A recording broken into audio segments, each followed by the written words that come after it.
This is the USS Abraham Lincoln. It had an extraordinary impact in 2024 as part of Carrier Strike Group 3.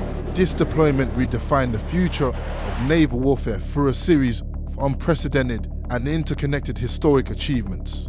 Late in the evening of November 9th, 2024, pilots from Marine Fighter Attack Squadron 314, known globally as the Black Knights, stepped out of their briefing rooms with quiet determination. They donned their flight suits and began the final pre-flight checklist on their F-35C Lightning to carrier-based stealth fighters.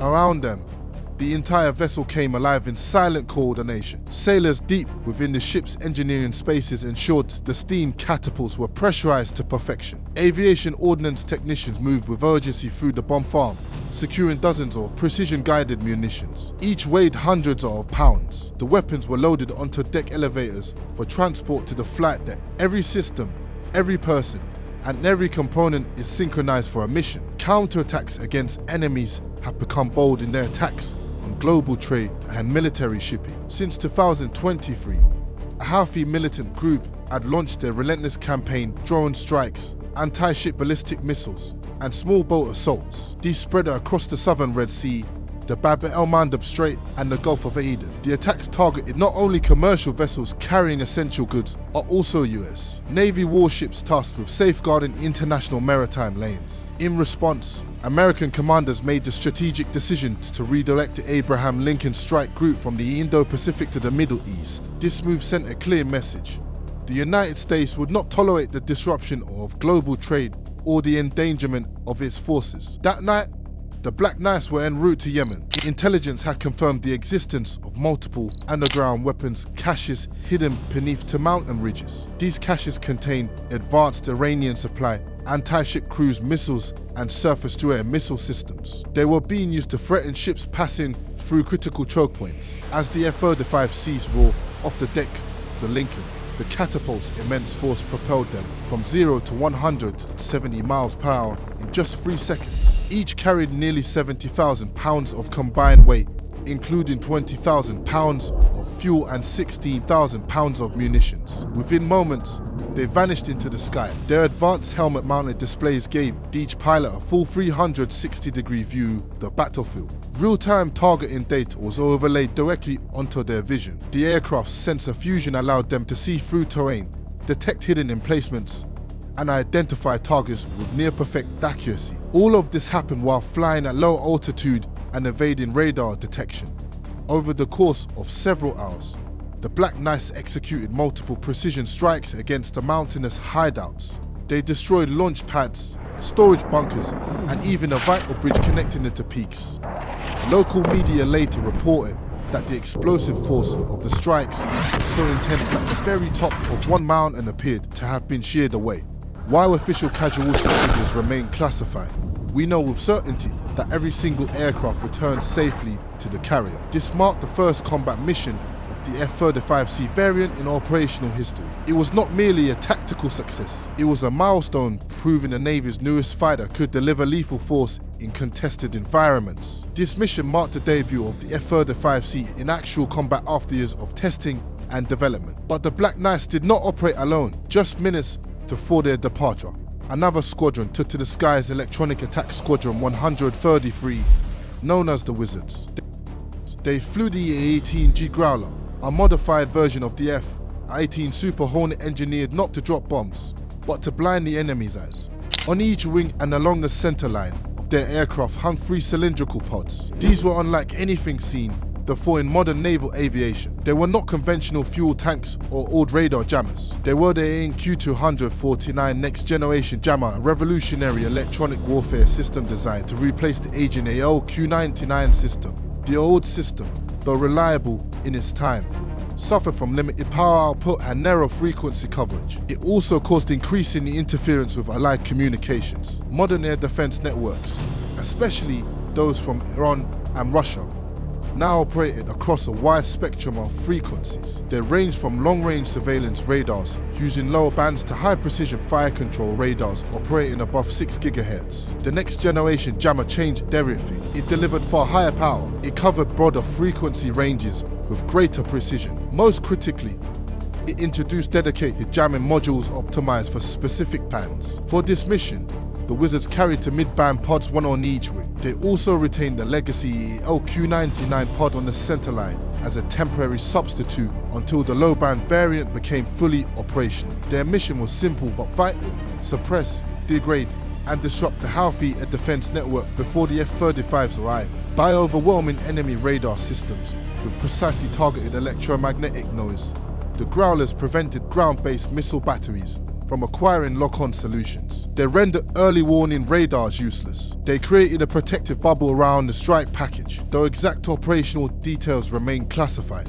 The Navy confirmed that this was the first ever tactical employment of the next generation jammer in real-world combat.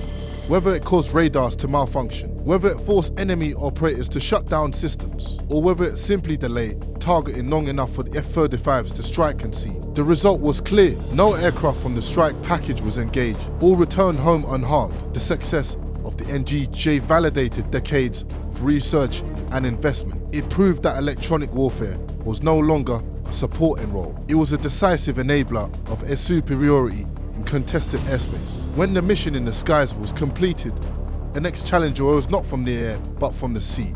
The incident with the USNS Bighorn exposed a critical logistical vulnerability. Without fuel, aircraft would be grounded. Without resupply, the escorts would be forced to withdraw. In this context, a bold decision was made to integrate civilian shipping into the combat supply chain. It was not a textbook move. It was a pragmatic action. It was a life or death action. It was a risky action. On the flight deck of the Lincoln, sailors and the crew of the tanker Mykonos worked together under newly developed procedures. These procedures were rapidly adapted to fit the combat environment. Fuel lines were set up, temporary moorings were secured, shot lines were fired across the water. All were executed with skill, discipline, and a shared belief in the ability to bridge the gap between military and civilian seamanship. As fuel poured into the carrier's massive tanks, operational range was restored. Squadrons could once again take off. They could patrol. They could impose control over critical sea lanes. This action carried long-term strategic meaning. It opened a new framework for thinking about logistics. It showed the ability to harness resources beyond the military. It proved the need to rapidly adapt procedures. It guaranteed continuity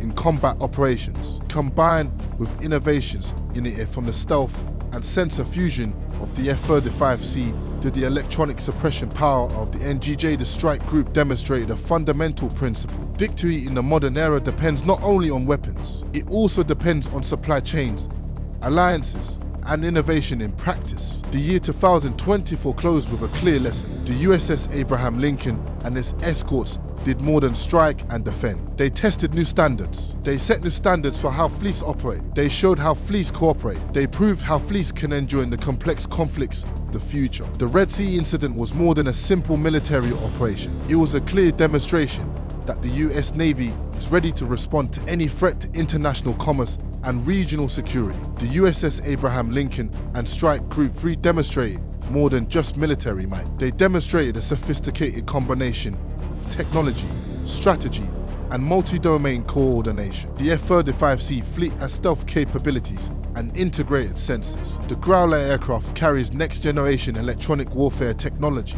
Bold logistical decisions, such as the mobilization of civilian tankers, also played a key role. All of these elements combine into a symphony of power in the age of modern warfare. The message Washington sent went far beyond the scope of an offensive operation. It was a reminder that when global sea lanes are threatened, the United States will intervene. When international commerce is strangled, the US Navy will lead the way. And when the enemy tests the limits, aircraft carriers and their elite air wings will respond with actions, not words. What is remarkable is that this campaign is not just about eliminating a threat, it is also a test of America's entire multi-domain command, control, and coordination system. What happened on the night of November 9th demonstrated that the Navy can conduct a complex array of operations simultaneously. These include precision airstrikes, electronic suppression, missile defense, and emergency seaborne resupply. This is the difference between a conventional Navy and a superpower. Aircraft carriers like the Abraham Lincoln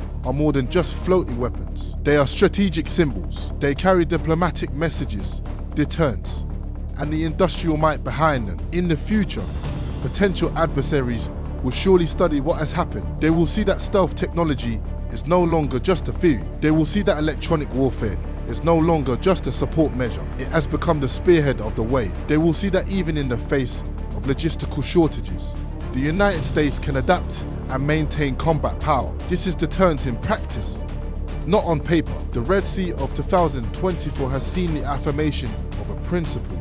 Never underestimate the combined power of the United States Navy. The USS Abraham Lincoln and its strike group sent a resounding message. Don't mess with us, don't test us, and don't think America will stand idly by when global interests and security are threatened.